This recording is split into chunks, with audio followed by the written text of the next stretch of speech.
Hey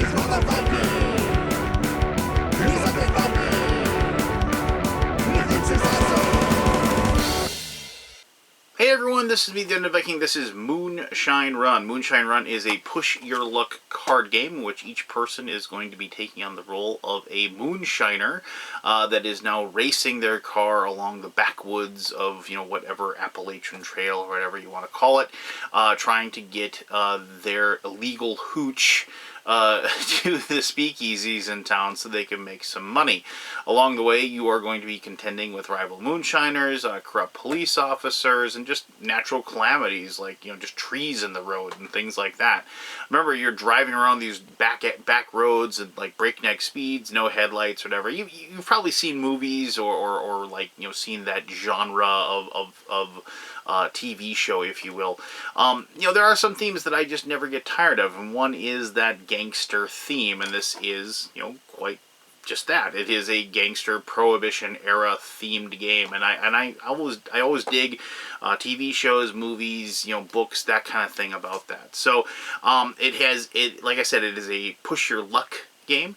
I always enjoy those. I enjoy that decision making. Do I try one more time? That kind of thing. Do I gamble it all and possibly lose everything if I go one more card? So I like that, and it's that kind of fun tension that games have when you're picking those. So let me show you how the game is played. It is rather straightforward, but push your luck games usually are, right? I mean, they usually don't have real complex levers and pulleys mechanisms going on. It comes down to that one big decision: do I risk it and keep going, that sort of thing. So I'll show you how it's played, and then we'll come back here and I'll give you my final thoughts. Alright, let's learn how to play Moonshine Run. You get this giant deck of cards. Those are your road cards. You shuffle all those up, and then you give each person one of these car cards. That's your Moonshine Runner that you're using. And then on the back, it actually goes through the whole process or whatever. Now, mind you, this is a prototype that I was sent, so now as far as whether or not this is going to be how the game looks like when it is published, I mean, I think it's going to be pretty accurate and pretty close, but just keep that in mind as I show you how to play. These tabs over here, these are moonshine dollars. You're trying to get moonshine, then you sell them, and they're just different increments, 1, 5, and 10. Each person starts with 10 total moonshine bucks, and that's the beginning of the game. So this is the number of days. So you're going to have a 6-round game, and then at the end, whoever has the most money wins. And this 1, 2, 3, 4, 5, or 6, those are the free road cards that you get to draw in each one of those rounds. So just going to show you how the first round goes. So you get one card for free. So you take one card, you put it face down like so, right? Now, you have the option of buying more cards. Now, I'm just going to go for broke. I'm going to spend all 10 bucks, and I'm going to buy 10 more cards, right? So, and you're going to be flipping each one of these cards over one by one, and hopefully you get some good cards in there that are going to give you some moonshine, maybe some cool items, and what have you. So, I can't count. 1, 2, 3, 4, 5. Let's just go 6, 7, 8, 9, 10. Alright, so there we go. We have all 10 cards, right? So you just start by flipping one over, starting with the left, and you work your way to the right. Now, at any time, you can stop. You don't have to keep going. Sometimes you'll turn a card over that will force you to stop. Other players can play cards that they've gathered in their hands, that they can use those to mess with you as you're turning these cards over. So there is kind of an unspoken rule that as you're playing, you turn the card over, you resolve it, you give everybody else at the table, the ability to kind of weigh in or what have you with you. So you can't just 1, 2, 3, 5, you'll go through your cards quickly, right? Plus you have decisions to make as well. So, alright, so starting, we're just going to flip the card over. Alright, so this is just a moonshine card. But what that is that just means that if I can keep this one going, I'll have 6 jugs of moonshine at the end. Now, I could just stop right now, bam, I'm getting 6 jugs of moonshine, and then I'd be able to turn them in for $6. But, I spent $10, so I should probably keep going, right? So let's turn another one over. Okay, 1. That's not so great. So I'm at 7 things. Alright. Ooh, All right. So now I'm at 15. So right now I am making money, right? I paid 10 in and I'm getting 5 back. But you know what? Let's just keep going. I'm going to go through the whole thing and see what I get here. All right. Oh, a Tommy gun. All right. So Tommy guns serve two purposes in the game. One, if you get attacked by somebody else with their Tommy gun, you can use it to defend yourself. Also, there's a card that says Rival Moonshiners, and if they attack you and you don't have a Tommy gun on you, they take all of your moonshine. So this is actually a really good item. So, and it's an item, so when you draw it, you don't, I guess I should mention this, when you draw it, you technically, I was just flipping them over just so you could see them, but when you draw the cards, you're supposed to pick them up, you look at them. So if it's an item card, they don't know. It's a secret. And then if it's an item, you put it down in front of you, like so. Alright, so technically each one of these I should be picking up, looking at, and putting down, but for the video I'm just not doing that. Alright, oh, so here's an event kind of thing. So, a fallen tree. You've come across a tree that has fallen on the road. Discard the next road card that you would have flipped. Now, technically, you're not supposed to look at it. Well, actually, when you discard, you can find out. Let's see what I would have got. Oh, that stinks. Okay, so this basically would have, if I got this, it would have doubled the value of all of my booze.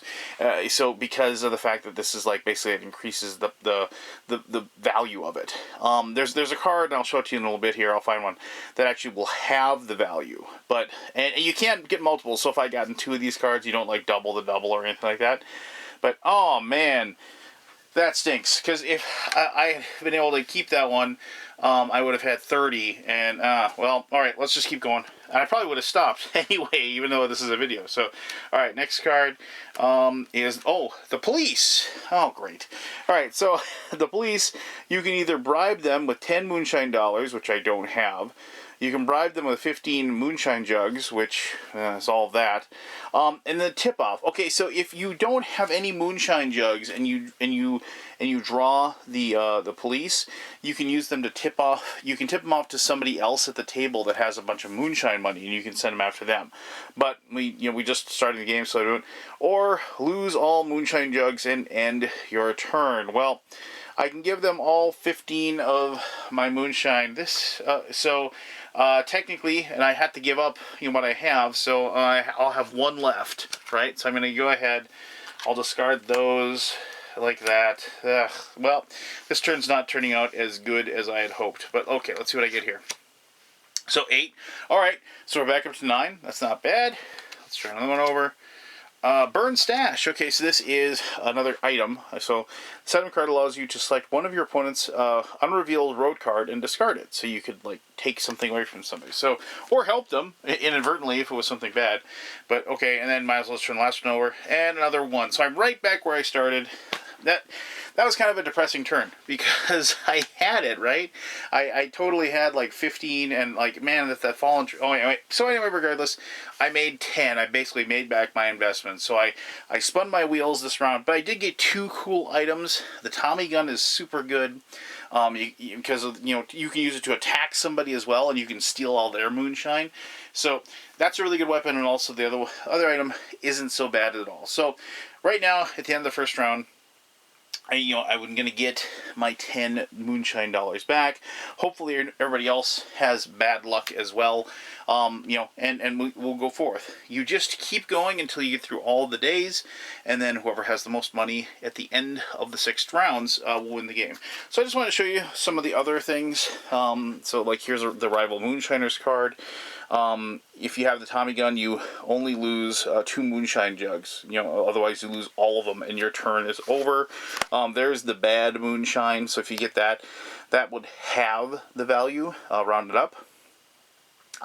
It also will counteract like the good moonshine jug. So if you got a good moonshine jug, and then you got the bad one, they would counter each other out, or vice versa. Early night. This card forces another player to end their turn. You can play it on at any time during the turn. It acts like the player decided not to proceed with the turn. So you can really jam something like that. The watch allows you to take an extra turn. Obviously, could be good. So there's lots of different things. A rough night like this. This item makes another player redo their turn and draw a new card. So just, yeah, you did too well. Start it over. Gasoline allows you to just take a card for free. I'm looking for a very specific card. See if I can find it here. Okay. So the Speakeasy. All right. So if you draw a Speakeasy and you put that like here, all the moonshine that you collected prior to the Speakeasy is safe. Nobody can take this. No cards, no abilities, nothing. No cards that you would draw, going forward would affect the booze that's back here. So Speakeasies are great also because if you have any moonshine dollars on your turn and you want to buy more cards, you can buy more cards. But they do cost $2 a piece instead of $1 a piece like you did at the beginning of your turn. So I just wanted to make sure I showed you that. So it is a neat little spin on a classic push your luck type of game. I've always liked these types of games because you're always kind of watching everybody else to see where they're at.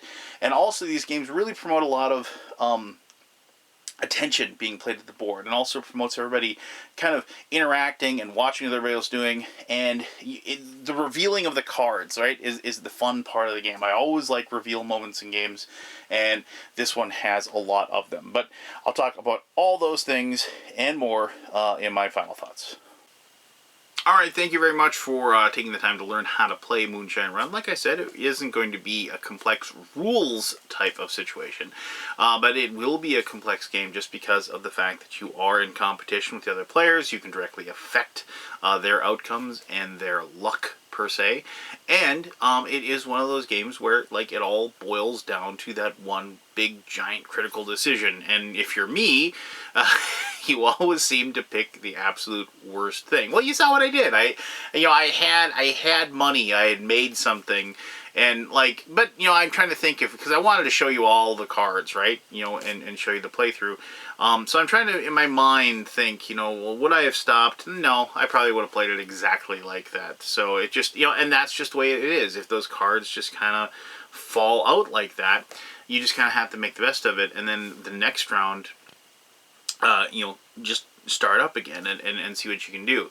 Now, the big thing with this game is that, one, money is open knowledge, so you can see where everybody's at, so you have an idea of how much money they have and what they're doing. And the big thing is, obviously, how many cards you're going to get. Now, the biggest thing that you have to remember is that you can stop at any time. Just because you have 10 cards in front of you, you don't have to, play all of them, right? You don't have to go through all of them. As soon as you're up, like I had at 15, you can just stop and then collect your money and then just, rebuild and go for it the next turn. The big thing is that, you almost always have to use your victory points to purchase more cards, right? And that's something I like too. I always enjoy games where you're using the stuff that you need to win before you get to that point of winning, right? Because it's an investment. It's an investment in trying to do better later in the game. And so you combine that, you combine the conflict between the other players, that reveal moment where everybody's watching, especially if somebody's in the lead, right? And then you realize somebody else gets ahead of them by just $10, something like that. And so they desperately need to have a good string of cards, and everybody's watching it to see how that'll turn out. That's just, those things are fun, and that's ultimately, it isn't going to be it's a little tiny card game, right? So it isn't going to be some big drawn out experience, but sometimes, and a lot of times for me, the most fun and the most epic of moments, things that I remember, are in cute little small card games like this, because of the fact that you're not so caught up in the mechanisms of the game. You're not so caught up in the rules. You're caught up with the other players at the table, and you're all just having a lot of fun. So there you go. If you like push your luck games, I strongly suggest you check this one out. I think you'll really enjoy it. If you have any questions about Moonshine Run, ask away. I'll be happy to answer those as best as I can. As always, thank you very much for taking the time to watch this video, and until next time, I am the Undead Viking, and I'm telling you to have yourself one heck of an awesome day. Alright, bye-bye.